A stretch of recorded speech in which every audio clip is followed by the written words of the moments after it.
Hello everyone, welcome back to the daily current affair series of triple A bright academy. आज की series में हम continue करने वाले हैं 23 और 24 जून के करंट अफेयर्स। इससे पहले हम एक बार देख लेते हैं लास्ट क्लास के जो क्वेश्चंस थे। पहला क्वेश्चन था कि सेक्रेटरी जनरल कौन है एशियन कंट्रीज़ के, जो आपका association of south east Asian Nations हैं, ठीक है। उसके सेक्रेटरी जनरल हैं लिम जॉक होई, ठीक है, लिम जॉक होई। हेडक्वार्टर्स हैं एशियन के जकार्ता, इंडोनेशिया में। ओके, नेक्स्ट मैंने क्वेश्चन पूछा था कि एजुकेशन मिनिस्टर कौन है इंडिया में, तो वो हैं धर्मेंद्र प्रधान। थर्ड क्वेश्चन था कि यंगेस्ट ग्रैंड मास्टर कौन है, तो वो डी गुकेश हैं, जो 12 ईयर्स की एज में 2006 में, आई गेस 2006 में नहीं, 12 ईयर्स की एज में जो ग्रैंड मास्टर बने थे, ठीक है।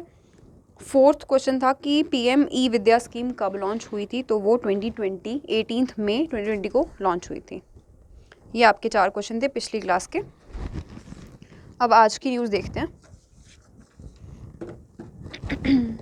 पहले इम्पोर्टेंस ऑफ द डे देखते हैं हम ना। तो आज यानी पिछले कल यानी 23 जून को इंटरनेशनल ओलंपिक डे मनाया था हमने। तो इसमें ओलंपिक्स की इम्पोर्टेंस क्या है हमारी लाइफ में, ठीक है, और ओलंपिक्स कैसे सारी कंट्रीज़ को जोड़ के रखता है, या गेम्स कैसे जोड़ के रखती हैं, वो इस डे का मेन मोटिव रहता है, वो हाईलाइट करता है ये डे, ठीक है। इस बार की थीम क्या थी? Together for a peaceful world. Together for a peaceful world इस बार की थीम थी इंटरनेशनल ओलंपिक डे की। 21 जून को योगा डे होता है, 23 जून को ओलंपिक डे होता है, ये याद रखना है आपने। अच्छा, इसमें हम साथ के साथ ना ओलंपिक्स से रिलेटेड थोड़े से फैक्ट्स देख लेते हैं, ठीक है। जो पहला मॉडर्न ओलंपिक्स हुआ था ना, वो आपका एथेंस में हुआ था 1896 में। ओके, एथेंस में 1896 में हुआ था। और इंडिया ने फर्स्ट टाइम कब पार्टिसिपेट किया था ओलंपिक्स में? 1900 में, ठीक है। स्टार्ट 1896 से हो गया था, बट इंडिया ने 1900 में पार्टिसिपेट किया था। और अगर हम बात करें इंडिया के पहले गोल्ड मेडल की, जो पहला गोल्ड जीता था इंडिया ने ओलंपिक्स में, वो 1928 में जीता था। किसने जीता था? इंडिया की जो मेंस हॉकी टीम थी ना, उन्होंने, हॉकी टीम ने। और उसके बाद से 8 साल तक लगातार 8 साल तक लगातार नहीं, मतलब 8 जो गोल्ड मेडल्स रहे हैं टोटल। इंडिया के पास ना 10 गोल्ड मेडल्स हैं अभी तक, ठीक है। अभी तक सारे ओलंपिक्स के जितने भी परफॉर्मेंसेज हमारी रही हैं, जितनी भी पार्टिसिपेशंस रही हैं, उसमें सब में टोटल 10 गोल्ड हैं। और अगर लाइक ओवरऑल टोटल मेडल्स की हम बात करें तो 35 टोटल मेडल्स हैं इंडिया के पास, ठीक है, जिनमें से 10 गोल्ड हैं। तो इन 10 गोल्ड मेडल्स में से 8 गोल्ड मेडल्स इंडिया की मेंस हॉकी टीम ने ही लिए हैं, और 2 गोल्ड मेडल जो हैं वो इंडिविजुअल लोगों के पास हैं, ठीक है। तो पहला गोल्ड मेडल इंडिविजुअल वाला कौन सा था, आपने सुना भी होगा उसके बारे में, वो आपने मुझे आज आंसर में बताना है। क्वेश्चन में है वो, आज जो आज के मैंने क्वेश्चन पूछे ना उनमें है वो। तो आप वो मुझे कमेंट करके बताएंगे कि पहला इंडिविजुअल गोल्ड मेडल ओलंपिक्स वाला इंडिया का कौन सा था, किसने जीता था और कौन सी गेम के लिए जीता था, ये आपने मुझे बताना है। लास्ट जो था, अभी हमने लेटेस्ट जो पढ़ा था 2020 टोक्यो ओलंपिक्स में, नीरज चोपड़ा का था जेवलिन में। ओके, तो ये कुछ इसकी ओलंपिक्स की डिटेल्स थी। अब हम नेक्स्ट देखते हैं, हमारा जो नेक्स्ट डे था इम्पॉर्टेंट, वो क्या था? यूएन का पब्लिक सर्विस डे। ये 23 जून को इस डे को भी ऑब्जर्व किया जाता है। पब्लिक सर्विसेज की हमारी डेवलपमेंट में, हमारी सोसाइटीज़ की या हमारे एनवायरनमेंट की डेवलपमेंट में पब्लिक सर्विसेज का क्या रोल रहता है पूरी इकॉनमी में, उसकी एक इम्पॉर्टेंस को हाईलाइट करता है ये डे, ठीक है। इस बार की थीम थी इसकी बिल्डिंग बैक बेटर फ्रॉम कोविड-19, enhancing innovative partnerships to meet the sustainable development goal. Okay, ये इस बार की आपकी थीम थी यूएन पब्लिक सर्विस डे की। और फर्स्ट टाइम ये आपका 2013 में मनाया गया था। Public service day first time 2013 में ऑब्जर्व किया था। फर्स्ट क्वेश्चन देखते हैं हम आज का। Which state becomes the first state in India to launch Balika panchayat?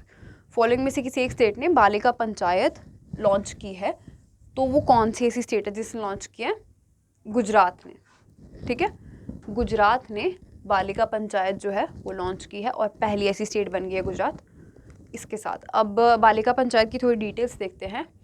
इस पंचायत में क्या होने वाला है? सोशल और पॉलिटिकल डेवलपमेंट प्रमोट करेंगे हम अमंग गर्ल्स, ठीक है, जितनी भी गर्ल्स रहेंगी उनके बीच में सोशल और पॉलिटिकल डेवलपमेंट को हम प्रमोट करेंगे, और जितनी भी सोसाइटी की इविल प्रैक्टिसेस हैं, मतलब जितनी भी गलत रिवाज होते हैं, रीति रिवाज होते हैं, उनको भी हम अबॉलिश करने की कोशिश करेंगे इस एक पंचायत के अंडर, ठीक है। अब वो प्रैक्टिसेस कौन कौन सी एक बार वो देखते हैं। जैसे चाइल्ड मैरिज होती है, कम एज में लोग बच्चों की शादी करवा देते हैं, तो उसको वो करने के लिए, हटाने के लिए, और डॉरी सिस्टम जो दहेज की रीति रिवाज होती है उनको हटाने के लिए सोसाइटी से ये जो पंचायत है ये काम करने वाली है, ठीक है।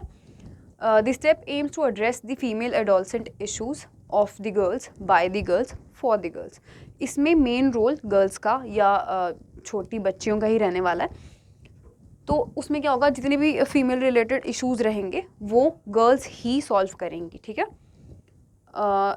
और लीडरशिप एक क्वालिटी जो है उसको भी डेवलप किया जाएगा गर्ल्स में, ताकि वो अगले जो पंचायत पोल्स हैं ना उसमें भी अपने आप को अपना एक स्टैंड ले पाएँ, ठीक है। क्योंकि ये गर्ल पंचायत है ना, तो बालिका पंचायत है, मतलब कि गर्ल पंचायत ही है ये, तो उसी के लिए ये अपने आप को, मतलब गर्ल्स को, नई गर्ल्स को भी रेडी किया जा सके, वो भी इसमें एक रहेगा कि उनके अंदर एक लीडरशिप क्वालिटी को भी हम डेवलप करें। This is an initiative of women in child development welfare department of Gujarat government. अब जो गुजरात गवर्नमेंट की women in child development welfare department है, उन्होंने उनका ये एक इनिशिएटिव है, और साथ में ये किस कैंपेन के अंडर है, बेटी पढ़ाओ और बेटी बचाओ बेटी पढ़ाओ आंदोलन के अंदर, ठीक है। ये जो आंदोलन है, ये जो कैंपेन है, इसके अंडर ये आपकी बालिका पंचायत को लॉन्च किया है गुजरात सरकार ने। ओके, नेक्स्ट हमारे पास क्वेश्चन है कि which bank has introduced a new portal for its corporate EXIM customers. किस बैंक ने अपनी कॉर्पोरेट एग्जिम ग्राहकों, एग्जिम क्या होता है, जो एक्सपोर्ट इम्पोर्ट वाले जो कस्टमर्स रहते हैं उनके लिए एक नया पोर्टल पेश किया है। तो ये क्या आपका साउथ इंडियन बैंक ने, ओके, साउथ इंडियन बैंक ने ये पोर्टल पेश किया है। अब इसकी डिटेल्स देखते हैं। ये जो ऑनलाइन पोर्टल है इसका नाम क्या है, SIBTF online, okay, SIBTF online इस पोर्टल का नाम रहेगा। ये फैसिलिटेट करेगा, एक प्लेटफॉर्म प्रोवाइड करेगा, मतलब ये जितने भी एग्जिम कस्टमर्स रहेंगे बैंक के, उनको ट्रेड रिलेटेड जितनी भी उन्होंने पेमेंट्स करनी है ना, वो पेमेंट्स करने के लिए एक प्लेटफॉर्म प्रोवाइड करेगा ये जो पोर्टल है, ठीक है। ये आपको याद रखना है बस, जितनी भी ट्रेड रिलेटेड पेमेंट्स रहेंगी उनके लिए एक प्लेटफॉर्म प्रोवाइड करेगा ये पोर्टल। साथ के साथ ये जो पोर्टल है ये होस्ट किया है आपका जो साइबर नेट है साउथ इंडियन बैंक का ही एक ऑनलाइन इंटरनेट बैंकिंग है जिसका नाम है साइबर नेट, ये वाला साइबर नेट, ठीक है। इन्होंने इसको होस्ट किया है और ये अलाउ करेंगे 24/7 ट्रांजेक्शन्स को। हर टाइम, किसी भी टाइम पे ये ट्रांजेक्शन्स हो सकती हैं इस एक पोर्टल के अंडर, इस एक प्लेटफॉर्म पे, और जो ट्रांजेक्शन्स होंगी वो सारी सिक्योर और पेपरलेस मैनर में होंगी। जब डिजिटल हो रही हैं तो ऑटोमेटिकली वो पेपरलेस हैं ही और सिक्योर भी होती हैं, क्योंकि डिजिटल पेमेंट्स आजकल सिक्योर हैं, तभी वो इतनी मतलब प्रमोट हो रही हैं और इतनी यूज़ में आ रही हैं। नेक्स्ट हमारे पास पॉइंट है इसका कि SIB has recently launched an internet banking facility targeting retail saving and NRE, जो आपके NRE SB customers to initiate foreign remittances without visiting the branch. अब जितनी भी फॉरेन ट्रांजेक्शन्स रहेंगी ना, उनके लिए इन्होंने पहले भी एक इंटरनेट बैंकिंग की फैसिलिटी प्रोवाइड की हुई है SIB ने, जो आपका साउथ इंडियन बैंक है उन्होंने, ताकि बिना ब्रांच को फिजिकली विजिट किए आप लोग अपनी फॉरेन रेमिटेंसेस को कर सको, मतलब उसको एग्जीक्यूट कर सको, ठीक है। रेमिटेंसेस हमने पढ़ा ही था, जो हम बाहर से पैसा अपने घर भेजते हैं। जैसे अगर हम मान लो फॉरेन कंट्री चले जाते हैं, वहाँ से हम जितना भी पैसा घर वालों के लिए भेजते हैं अपनी कंट्री में वापस, उसको रेमिटेंसेस कहते हैं। तो जितने भी फॉरेन रेमिटेंसेस हैं उनको बिना ब्रांच में विजिट किए हम प्रॉपर एग्जीक्यूट कर सकें, इसके लिए SIB ने पहले भी एक इंटरनेट बैंकिंग की फैसिलिटी प्रोवाइड करवाई थी। ओके, SIB के MD CEO देख लेते हैं कौन है, मुरली रामाकृष्णन। मुरली रामाकृष्णन है SIB के MD CEO और हेडक्वार्टर्स हैं इसके त्रिसूर, केरला में। नेक्स्ट क्वेश्चन हमारे पास है, Freo, a Bengaluru based new banking platform has partnered with which bank to launch digital savings account. Freo नाम का एक बेंगलुरु में हेडक्वार्टर्ड है neo banking platform. Neo banking again हमने पहले पढ़ा हुआ है। नियो बैंकिंग का मतलब होता है कोई ऐसा बैंक जो सारा मतलब डिजिटली ही चल रहा है जिसका सब कुछ, जिसकी फिजिकल कोई ब्रांच कहीं है ही नहीं, ठीक है, विदाउट एनी फिजिकल ब्रांच। जैसे अभी ट्रेडिशनल वे में सारे किसी भी जगह पे कोई ब्रांच होगी, हेड ऑफिस होगा, वैसे नहीं होगा, सारा कुछ जिनका ऑनलाइन ही चलता है, वैसा एक नियो बैंक कहते हैं उसको। तो फ्रियो एक वैसा ही नियो बैंक है, बेंगलुरु में हेडक्वार्टर है ये। इन्होंने पार्टनर किया है फॉलोइंग में से किसी एक बैंक के साथ, ताकि डिजिटल सेविंग अकाउंट को खोला जा सके या उसको लॉन्च किया जा सके। तो ये किसके साथ मिलके किया इन्होंने? फ्रियो ने इक्विटस स्मॉल फाइनेंस बैंक के साथ मिलके। ओके, फ्रियो ने इक्विटस स्मॉल फाइनेंस बैंक के साथ मिलके डिजिटल सेविंग अकाउंट खोलना है। और ये डिजिटल सेविंग अकाउंट जो है इसका नाम क्या है? Freo save. Okay, Freo save इस डिजिटल बैंक अकाउंट का नाम होगा, सेविंग अकाउंट होगा ये। The neo bank is planning to open 1 million new accounts in next 10 months. अगले 10 महीने में इस नियो बैंक का, फ्रियो का ये टारगेट है कि ये नए 1 मिलियन अकाउंट्स जो है वो ओपन करेगा अगले 10 महीने में। With the launch of Freo save it has become first consumer neo bank in India to provide full stack neo banking products.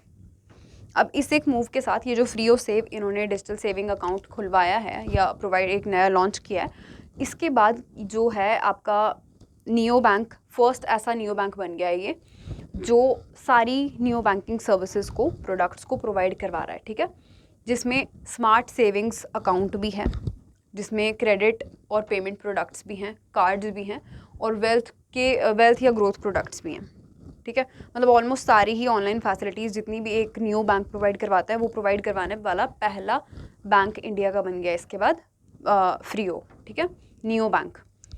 और Freo is India's first credit led neo bank which was started as money tap in 2016।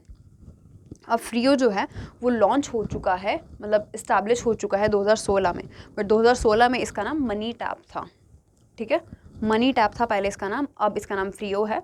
ये पहला, India का पहला credit led neo bank बन चुका है। Okay, को founder कौन है इसके? अनुज कक्कड़, और हेडक्वार्टर इसके बेंगलुरु कर्नाटका में है। अब इसी से रिलेटेड एक और न्यूज़ थी जो मैं इसी वाले पॉइंटर्स में मैंने साथ में रख दिया कि कर्नाटका बैंक ने भी अपना online saving bank account open किया है, ठीक है। किसके थ्रू किया है? Video based customer identification process के through. Video based customer identification process मतलब कि जो कस्टमर्स होंगे उनको बैंक में विजिट भी नहीं करना पड़ेगा, फिजिकली जो बैंक की ब्रांचेस होंगी वहाँ पर विजिट भी नहीं करना है आइडेंटिफिकेशन के लिए भी, वो ऑनलाइन वीडियो बेस्ड ही आइडेंटिफिकेशन अपनी करवा के अपना जो अकाउंट है उसको डिजिटली ओपन कर सकते हैं। तो ये किसने किया है? कर्नाटका बैंक ने। ओके, ये कर्नाटका बैंक ने किया है। ये वाला इक्विटस स्मॉल फाइनेंस बैंक के साथ मिलके है फ्रियो का, और ये कर्नाटका बैंक का है। तो दो डिजिटल ऑनलाइन जो आपके सेविंग अकाउंट रहेंगे वो ओपन हुए हैं या वो नए लॉन्च किए हैं, एक कर्नाटका ने और एक इक्विटस स्मॉल फाइनेंस बैंक ने। नेक्स्ट हमारे पास क्वेश्चन है कि which airport becomes India's first to run entirely on hydro and solar energy. काफ़ी इंपॉर्टेंट क्वेश्चन है ये, one of the most important question है आज का, कि फॉलोइंग में से कौन सा एयरपोर्ट ऐसा पहला एयरपोर्ट बन गया है इंडिया का जो टोटली सिर्फ हाइड्रो या फिर सोलर एनर्जी पे चलेगा, मतलब कि पानी से जो प्रोड्यूस हुई है एनर्जी उस पर, या फिर जो सन से प्रोड्यूस है एनर्जी उस पर चलेगा और बाकी कोई एनर्जी यूज़ नहीं करेंगे। तो ये बन गया आपका इंदिरा गांधी इंटरनेशनल एयरपोर्ट, ठीक है, इंदिरा गांधी इंटरनेशनल एयरपोर्ट बन गया ऐसा पहला एयरपोर्ट। अब हम इसकी डिटेल्स देख लेते हैं। दिल्ली का ये एयरपोर्ट है इंदिरा गांधी वाला, हमने अभी 1-2 दिन पहले भी न्यूज़ में कवर किया था कि जो स्काई ट्रैक्स की जो रिपोर्ट आई है उसके अकॉर्डिंग इंडिया और साउथ एशिया का बेस्ट एयरपोर्ट बन गया है दिल्ली का इंदिरा गांधी इंटरनेशनल एयरपोर्ट। और अब इस न्यूज़ में भी इन्हीं के बारे में बात हो रही है कि इन्होंने, ये पहला ऐसा एयरपोर्ट बन गया है जो हाइड्रो और सोलर पावर पे चलने वाला एयरपोर्ट बना है इंडिया का। और ये कब से अपनी कंजम्पशन नीड्स यहाँ से शुरू करेगा? हाइड्रो और सोलर बेस पे 1 जून 2022 से इन्होंने शुरू कर दिया है to run entirely on a combination of these forms. अब ये ग्रीन एनर्जी को प्रमोट करने के लिए बहुत इंपॉर्टेंट स्टेप है, इसलिए ये आपका एग्जाम पॉइंट ऑफ व्यू से बहुत इंपॉर्टेंट क्वेश्चन है। तो आपको ये याद रखना है कि दिल्ली का इंदिरा गांधी एयरपोर्ट जो है वो बन गया है ऐसा पहला एयरपोर्ट। नेक्स्ट इसमें पॉइंट है कि this reduces energy emissions by 2 lakh tons of carbon dioxide per year. अब इसमें इस एक स्टेप के थ्रू जो कार्बन डाइऑक्साइड की एमिशंस होंगी ना वो बहुत घटी हैं। कितनी घटी हैं? पर ईयर के हिसाब से अगर देखें तो 2 लाख टन तक की जो कार्बन डाइऑक्साइड थी उसकी एमिशंस जो हैं वो ख़त्म हो गई, कैंसिल हो गई हैं। ठीक है, इस एक स्टेप की वजह से, क्योंकि इन्होंने अपनी दूसरी एनर्जी के अलावा ग्रीन एनर्जी को चूज़ करा है। ठीक है, तो अब इनका एक गोल भी था, इस एयरपोर्ट ने गोल रखा था कि हम 0 कार्बन एमिशन कर देंगे बाय 2030। तो उसकी तरफ भी, उस टारगेट की तरफ भी इनका ये काफ़ी अच्छा एक स्टेप रहेगा। ओके, और 2015 में एक कोचिन इंटरनेशनल एयरपोर्ट है केरला का, वो पहला ऐसा एयरपोर्ट बन गया था जो सोलर एनर्जी को यूज़ करने वाला एयरपोर्ट बना था, और ये है सोलर हाइड्रो वाला। तो ये भी हो सकता है कि आपसे क्वेश्चन में ये पूछा जाए कि सोलर एनर्जी वाला कौन सा है, तो अगर सोलर का ही पूछ रहे हैं सिर्फ तो आपने Cochin international airport Kerala answer करना है। 2015 में ये बन गया था ऐसा एयरपोर्ट, और अब बना है दिल्ली का IGI। ये हाइड्रो और सोलर दोनों एनर्जी को यूज़ कर रहा है। ओके, अच्छा, इसके साथ ही हम दिल्ली की बात करें तो दिल्ली के नए जो लेफ्टिनेंट गवर्नर हैं विनय कुमार सक्सेना, इनका नाम आपको याद रखना है। अनिल बैजल को रिप्लेस करके ये दिल्ली के नए लेफ्टिनेंट गवर्नर बन गए। काफ़ी न्यूज़ में भी आजकल जो जितने भी करप्शन में इन्वॉल्व हैं ऑफिसर्स, चाहे फिर वो अरविंद केजरीवाल की ऑफिस में क्यों ना हो, उनको भी ये हटा रहे हैं अपनी पोस्ट से। तो काफ़ी इंपॉर्टेंट है इनका नाम। विनय कुमार सक्सेना नए दिल्ली के लेफ्टिनेंट गवर्नर बन गए हैं। नेक्स्ट हमारे पास क्वेश्चन है, which small finance bank introduce industries first customisable credit card? Again one of the most important questions. अभी तक की हमारी इंडस्ट्री में ना ऐसा कोई भी क्रेडिट कार्ड फैसिलिटी नहीं है जो कस्टमाइज्ड क्रेडिट कार्ड्स प्रोवाइड करवाए। ठीक है, तो फॉलोइंग में से कोई एक स्मॉल फाइनेंस बैंक, ऐसा पहला बैंक बन गया है जो इंडस्ट्री का पहला कस्टमाइजेबल क्रेडिट कार्ड प्रोवाइड करवा रहा है। तो कौन सा बैंक बना है वो? AU small finance bank. Okay, AU small finance bank, the largest small finance bank in India. ये इसका स्टार्टिंग पॉइंट है, ये भी आपको याद रखना है कि अगर ये पूछें कि लार्जेस्ट स्मॉल फाइनेंस बैंक कौन सा है तो वो AU स्मॉल फाइनेंस बैंक है। इन्होंने ही ये सर्विस जो है वो इंट्रोड्यूस की है। तो क्या ये कि इसमें इनका जो कार्ड है, पहले उसका नाम देखते हैं। ये जो कस्टमाइजेबल कार्ड रहेगा इसका नाम है AU bank LIT. AU bank LIT. LIT का क्या मतलब है इसमें? Live it today. Live it today इसमें लिट का मतलब है which combines the features of multiple credit cards into a single card. अब मेन क्या इसका एक फीचर रहेगा इस कार्ड का, कस्टमाइजेबल जो कार्ड है, कि अलग अलग क्रेडिट कार्ड्स के जो फीचर्स होंगे ना वो एक ही कार्ड में कंपाइल करके यहाँ पर इंट्रोड्यूस किया गया उसको। ठीक है, card holders can choose the features they want and the time period they choose with the AU bank lit credit card. अब जो कार्ड होल्डर्स रहेंगे, जितने भी कस्टमर्स रहेंगे जो इस कार्ड को ऑप्ट करेंगे, वो कार्ड के फीचर्स भी खुद चूज़ कर सकते हैं और कार्ड का टाइम पीरियड भी खुद चूज़ कर सकते हैं अपने हिसाब से। तो इतनी कस्टमाइजेशन इनको मिलेगी इस कार्ड में। सॉरी। नेक्स्ट पॉइंट है कि with the LIT credit card the bank will be better able to meet the evolving needs. अब आजकल के जो टेक सेवी सारे कस्टमर्स हो गए हैं ना, उनके हिसाब से उनकी जो इवॉल्विंग नीड्स हैं उनको भी मीट करेगा ये एक स्टेप जो है इस बैंक का। तो जो बैंक की रिलेशन है अपने कस्टमर्स का, उसको भी बिल्डअप करने में ये स्टेप काफ़ी हेल्पफुल प्रूव होगा। नेक्स्ट पॉइंट है कि AU small finance bank launch its credit card portfolio. ये अलग है, क्रेडिट कार्ड अलग है, क्रेडिट कार्ड का पोर्टफोलियो अलग है। ठीक है, कि इन्होंने क्रेडिट कार्ड की सर्विसेज में क्या क्या स्टेप्स उठाए हैं वो एक पोर्टफोलियो इन्होंने 2021 में इंट्रोड्यूस कर दिया था, लॉन्च कर दिया था। और ये ऐसा स्टेप उठाने वाले ये पहले स्मॉल फाइनेंस बैंक भी बन गए थे 2021 में। ठीक है, तो अगर ये पूछा जाए कि पहला ऐसा स्मॉल फाइनेंस बैंक कौन है जिसने क्रेडिट कार्ड पोर्टफोलियो लॉन्च किया था, तो वो AU स्मॉल फाइनेंस बैंक होगा आपका आंसर। ठीक है, अब MD CEO देख लेते हैं इसके। संजय अग्रवाल इसके MD CEO हैं। हमने पहले भी जो न्यूज़ किए हैं कवर, उसमें ये डिस्कस किया हुआ है कि MD CEO AU small finance bank के संजय अग्रवाल हैं। हेडक्वार्टर इसके जयपुर राजस्थान में। नेक्स्ट पॉइंट है, which of the following countries has hosted Asian track cycling championship 2022। एक चैम्पियनशिप हुई है साइकिलिंग चैम्पियनशिप जिसका नाम है एशियन ट्रैक साइकिलिंग चैम्पियनशिप। वो इस बार की किस कंट्री ने होस्ट किया है? इंडिया ने, ठीक है, इंडिया ने ही होस्ट किया है इसको। न्यू दिल्ली में ये जो इवेंट है ये हुआ था। तो न्यू दिल्ली में कहाँ पर हुआ था? इंदिरा गांधी इंडोर स्टेडियम में। आपको बहुत डिटेल में जाने की ज़रूरत नहीं है कि कौन से कहाँ पर हुआ था, कौन से इंडोर स्टेडियम में हुआ, मतलब प्रॉपर जगह का नाम आपको सिर्फ इतना याद रखना है, इंदिरा गांधी इंडोर स्टेडियम में न्यू दिल्ली में ये जो इवेंट है इसको ऑर्गेनाइज़ किया गया था।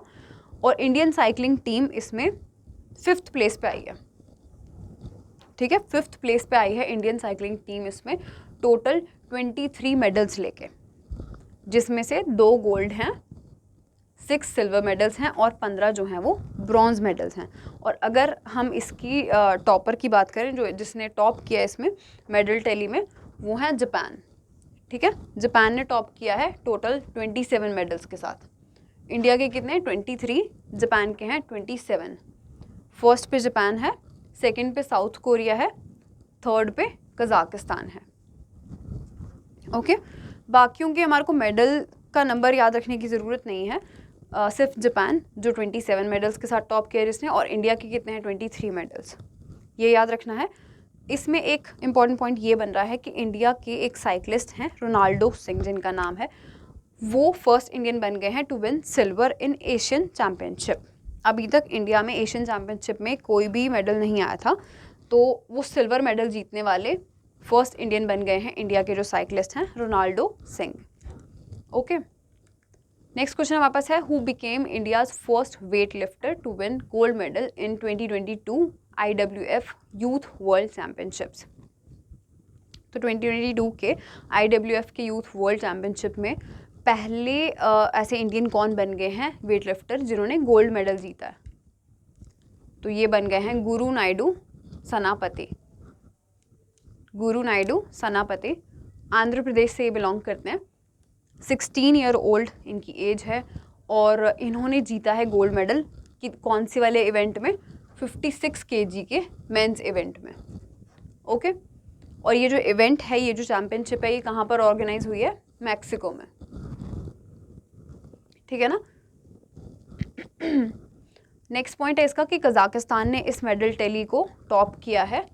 4 गोल्ड मेडल हैं उनके, 1 सिल्वर है और 2 ब्रॉन्ज मेडल्स हैं। कोलंबिया सेकंड पे है, थर्ड पे टर्की है। ओके, इंडिया इसमें 5th रैंक पे, उस वाली में इंडिया 4th पे था, इसमें इंडिया 5th रैंक पे है। और इंडिया के टोटल मेडल्स कौन कौन से हैं? फर्स्ट 1 गोल्ड मेडल जीता है इंडिया ने, 2 सिल्वर मेडल्स जीते हैं और 1 ब्रॉन्ज मेडल जीता है। थोड़ा सा हम ये डिस्कस कर लेंगे क्योंकि कम ही मेडल्स थे, 4 ही मेडल्स हैं, तो हम देख लेते हैं एक बार कि कौन कौन से मेडल्स हैं। जहाँ कम नंबर ऑफ मेडल्स होते हैं ना, वहाँ पर हमारे को क्वेश्चन बन सकता है, ये पूछ सकते हैं कि कौन सा मेडल किसने जीता है, ठीक है। तो गुरु नायडू सनापति, जिनका हमने अभी नाम लिया, वो 55 kg की कैटेगरी में मेंस में गोल्ड जीते हैं। विजय प्रजापति 49 kg मेंस में सिल्वर जीते हैं। आकांक्षा किशोर व्यवहारे, ये 40 kg की कैटेगरी विमेन में सिल्वर जीती हैं।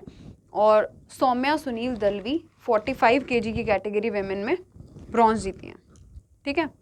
ये 4 मेडल्स हैं इंडिया के इस चैम्पियनशिप में। नेक्स्ट क्वेश्चन हमारे पास है, with state signed MOUs with MOUs है, ओके, MOUs to help women self help groups and promote organic farming. Following में से किसी एक स्टेट ने MOU साइन किए हैं ताकि विमेन सेल्फ हेल्प ग्रुप्स को प्रमोट किया जा सके और ऑर्गेनिक फार्मिंग को प्रमोट किया जा सके। तो कौन सी ऐसी स्टेट है जिसने ये MOU साइन किए हैं? ये आपकी कर्नाटका, आई गेस, हाँ कर्नाटका ऐसी पहली स्टेट बन गई है। इसकी डिटेल्स देखते हैं। ये जो 2 MOUs हैं, ये विमेन सेल्फ हेल्प ग्रुप्स को हेल्प करेंगे, उनको प्रमोट करेंगे और साथ के साथ ऑर्गेनिक फार्मिंग को भी प्रमोट करेंगे, ठीक है। पहला जो MOU है वो IIM बैंगलोर के साथ साइन किया गया है ताकि जो अभी जितने भी 100 और 150 जितने भी विमेन ओन्ड एंटरप्राइजेज़ हैं उनको प्रमोट किया जा सके, ठीक है, ताकि वो और नेक्स्ट लेवल पे परफॉर्म कर सके। जो दूसरा MOU है वो साइन किया है सुभिक्षा के साथ। सुभिक्षा एक मल्टी स्टेट कोऑपरेटिव सोसाइटी है जो ऑर्गेनिक फार्मिंग को प्रमोट करती है, ठीक है। तो यहाँ से ये ऑर्गेनिक फार्मिंग को प्रमोट करेंगे, यहाँ से ये विमेन सेल्फ हेल्प ग्रुप्स जितने भी रहते हैं जो खुद से काम करते हैं उनको प्रमोट करेंगे IIM बैंगलोर के साथ मिलके। कर्नाटका के जो CM हैं बसवराज बोम्मई, उन्होंने इनॉग्रेट एक और चीज़ की है, इंडिया का लार्जेस्ट IKEA स्टोर। IKEA क्या है? एक leading Swedish home furnishing store है, रिटेलर है, जो बेंगलुरु कर्नाटका में है। कहाँ पे क्या है? बेंगलुरु कर्नाटका में। इंडिया का लार्जेस्ट है ये। अभी तक शायद 4 IKEA स्टोर्स हैं इंडिया में। पॉइंटर्स देख लेते हैं अब आज के। PM Modi led the mass yoga demonstration at Mysore palace ground, Mysuru. तो PM मोदी ने जो आपका इंटरनेशनल योगा डे था, इस बार 8th था, ये 8th आपको याद रखना ज़्यादा ज़रूरी है। 8th इंटरनेशनल योगा डे वाले दिन 21 जून को मास योगा डेमोन्स्ट्रेशन में परफॉर्म किया है, पार्टिसिपेट किया है। कहाँ पर था ये mass yoga demonstration? Mysuru palace ground, Mysuru, Bangalore में। ओके। और इन्होंने साथ के साथ एक और चीज़, 2 दिन का इवेंट था इनका वहाँ पे बेंगलुरु में। तो इस इवेंट में पार्टिसिपेट करने के बाद जो हमारे PM हैं, उन्होंने इंडिया की पहली एयर कंडीशनड रेलवे स्टेशन जो है उसको भी वहाँ पर इनॉग्रेट किया है। इस न्यूज़ को हमने पहले कवर किया है कि इंडिया की पहली जो आपकी एयर कंडीशन रेलवे स्टेशन रहेगा वो कहाँ पर होने वाला है, बट लॉन्च ये इनॉग्रेट जो है वो अब हुआ है। ठीक है, ये सर्विस में पहले से आना शुरू हो गया था, लॉन्च अब किया गया है इसको, मतलब इनॉग्रेट अब किया गया है। Sir M Visvesvaraya railway station जो बेंगलुरु में है। ठीक है, ये यूज़ में आना थोड़ा टाइम पहले शुरू कर दिया था, बट इनॉग्रेशन इसकी अब की गई है मोदी जी के द्वारा। ठीक है, तो ये आपको याद रखना है। नेक्स्ट हमारे पास पॉइंट है कि according to the world gold council report, China tops the global gold recycling in 2021। एक रिपोर्ट है वर्ल्ड गोल्ड काउंसिल रिपोर्ट, इसमें गोल्ड रिसाइकिल करने वाली कंट्रीज़ को रैंक किया जाता है। तो चाइना ने उसमें टॉप किया है ग्लोबली, गोल्ड रिसाइकलिंग सबसे ज़्यादा चाइना में हुई है लास्ट ईयर, उसके बाद इटली में हुई है, उसके बाद USA में हुई है, और इंडिया जो है इसमें 4th रैंक पे। ठीक है, इंडिया की टोटल गोल्ड को रिफाइन करने की या रिसाइकिल करने की जो कैपेसिटी है वो कितनी है? 1800 टन्स। ओके, बहुत डिटेल में नहीं जाना है इसमें, बस इंडिया की रैंक याद रख लेना कि गोल्ड रिसाइकलिंग में इंडिया की रैंक 4th है और टॉप चाइना ने किया है। ओके, नेक्स्ट पॉइंट हमारे पास है कि कार्ड 91 ने पार्टनर किया है यस बैंक और रूपे के साथ, ताकि वो पेमेंट मैनेजमेंट को और सिंप्लीफाई कर सकें। ठीक है, नेक्स्ट पॉइंट है south Korea launches it's first home grown rocket Noori. South Korea ने अपने ही कंट्री में, होम ग्रोन होता है इंडिजेनसली, मतलब जो अपने ही कंट्री में बनाई गई है रॉकेट, वो पहली ऐसी रॉकेट है जो इन्होंने लॉन्च की है, जिसका नाम है नूरी। नूरी का कोरियन में मतलब होता है वर्ल्ड। ठीक है, तो ये इनकी पहली होम ग्रोन रॉकेट है। नेक्स्ट हमारे पास न्यूज़ है Neeraj Chopra has won the gold medal by winning the javelin throw event, 86.69 metres इन्होंने, अब नया थ्रो है इनका। कहाँ पर ये इवेंट हुआ है? कॉर्टेन गेम्स 2022 इन कॉर्टेन, फिनलैंड। फिनलैंड में एक और नया गोल्ड मेडल जीता है नीरज चोपड़ा ने जैवलिन थ्रो में। ठीक है, ये आपको याद रखना है। अभी इन्होंने अपना भी एक रिकॉर्ड तोड़ा था ना, तब भी हमने इनकी न्यूज़ कवर की थी। फिर इनकी एक और न्यूज़ थी कि ये जो ओलंपिक्स में जाने वाले 37 जो ओलंपियंस रहेंगे, उनकी टीम को भी ये लीड करने वाले हैं। नेक्स्ट पॉइंट हमारे पास है Max Life insurance company limited partnered with policybazaar.com to launch Max Life smart fix return digital plan, life insurance savings plan. Max Life ने पॉलिसी बाजार के साथ मिलके एक life insurance savings plan launch किया है, जिसका नाम है Max Life smart fix return digital plan. Next point हमारे पास है US अनाउंसेस $122 मिलियन का फंड। अब US ने 122 मिलियन का फंड अनाउंस कर दिया है इंडिया के लिए, ताकि जो इन्फेक्शियस डिजीज़ हैं, जितनी भी वायरल डिजीज़ हैं किसी भी इन्फेक्शन की वजह से हो रही हैं, उसमें हम काम कर सकें। ठीक है, नेक्स्ट है श्रेया लेंका, जिनका स्टेज नेम श्रिया रहेगा। ये एक 18 ईयर ओल्ड ओडिशा से बिलोंग करती हैं। ये जो हैं इंडिया की पहली ऐसी मतलब पर्सन बन गई हैं जिन्होंने K-पॉप ज्वाइन किया है। K-पॉप क्या है? कोरियन पॉप, वो ज्वाइन किया है इंडिया से, तो ये पहली ऐसी इंडियन बन गई हैं। इनके साथ एक और भी हैं जिन्होंने ज्वाइन किया है, वो हैं ब्राज़ील की गैब्रिएला डेल्सन। ये ब्लैक स्वॉन जो कोरियन पॉप बैंड है एक, उसको ज्वाइन करने वाली हैं। ठीक है, नेक्स्ट है Ruchira Kamboj becomes next permanent representative of India to the UN। ये काफ़ी इंपॉर्टेंट है आपके लिए। रुचिरा कंबोज जो अभी सर्व कर रही हैं as the first female ambassador हैं ये इंडिया की भूटान के लिए, ठीक है। अब ये हो जाएंगी permanent representative of India to UN, और रिप्लेस किसको करेंगी, टीएस तिरुमूर्ति को। ये काफ़ी फेमस नेम है, तो इनको ये रिप्लेस करके अब नई इंडिया की परमानेंट रिप्रेजेंटेटिव बनने वाली हैं यूएन के लिए, रुचिरा कंबोज। नेक्स्ट पॉइंट है, the government has issued new surrogacy rules making it mandatory for couples who wish to become parents through surrogacy to buy 3-year health insurance plan to surrogate mothers. अब surrogacy के नए rules कुछ आए हैं कि जो भी कपल ऐसे होंगे जो सरोगेसी के थ्रू अपना बेबी चाह रहे होंगे, उनको सरोगेट मदर्स को, जो भी मदर सरोगेट करेंगी उनका बेबी, उनको एक 3 year का हेल्थ इंश्योरेंस प्लान परचेज़ करके देना पड़ेगा, ठीक है। और एक और इसमें अमेंडमेंट आई है कि एक और नेसेसिटी है कि जो कपल होगा वो एटलीस्ट 5 year तक मैरिड होना चाहिए, तभी वो सरोगेसी के लिए अप्लाई कर सकेंगे। ओके, नेक्स्ट पॉइंट है कि Airtel payments bank and Muthoot finance partners to offer gold loans on Airtel thanks app. अब गोल्ड लोन की जब बात हो रही है तो मुथूट के होते हैं ना यूजुअली गोल्ड लोन, तो उन्होंने पार्टनर किया है एयरटेल पेमेंट बैंक के साथ ताकि वो एयरटेल थैंक्स ऐप पे गोल्ड लोन को प्रोवाइड करवा सकें। नेक्स्ट पॉइंट है, Tamil Nadu has launched a skilling program called Naalaiya Thiran, जिसका मतलब होता है tomorrow's ability, under the Naan Mudhalvan, जिसका मतलब होता है आई एम दी फर्स्ट। एक अम्ब्रेला प्रोग्राम है जो आपकी तमिलनाडु की सरकार का है, वहाँ के सीएम MK स्टालिन, इन्होंने इस प्रोग्राम को लॉन्च किया है ताकि वहाँ की जो यूथ है उसको स्किल किया जा सके, ठीक है। यूथ का स्किलिंग प्रोग्राम है ये। तो आपको ये नाम पूछा जा सकता है कि ये कहाँ पर, किस स्टेट में लॉन्च हुआ है, तो आपने बताना है तमिलनाडु में लॉन्च हुआ है, ठीक है। नेक्स्ट पॉइंट है कि हरियाणा के सीएम जो मनोहर लाल खट्टर हैं, उन्होंने 8th इंटरनेशनल योगा डे पे एक अष्टांग योगा नाम की बुक लॉन्च की है जो सोनू फोगाट ने लिखी है, ठीक है। डॉक्टर सोनू फोगाट ने लिखी है ये बुक। अब आज के क्वेश्चन देखते हैं, आज से 2 ही क्वेश्चन हैं। पहला क्वेश्चन है, फर्स्ट इंडिविजुअल गोल्ड मेडल किसने जीता था ओलंपिक्स में, जो मैंने आपसे पूछा भी था अभी। और सेकंड क्वेश्चन है कि गवर्नर ऑफ तमिलनाडु कौन है, ठीक है। ये न्यूज़ है। अब इसमें आपको कोई भी डाउट लग रहा है तो आप कमेंट सेक्शन में पूछ सकते हैं। मैं आपसे नेक्स्ट क्लास में मिलूंगी, तब तक के लिए बाय।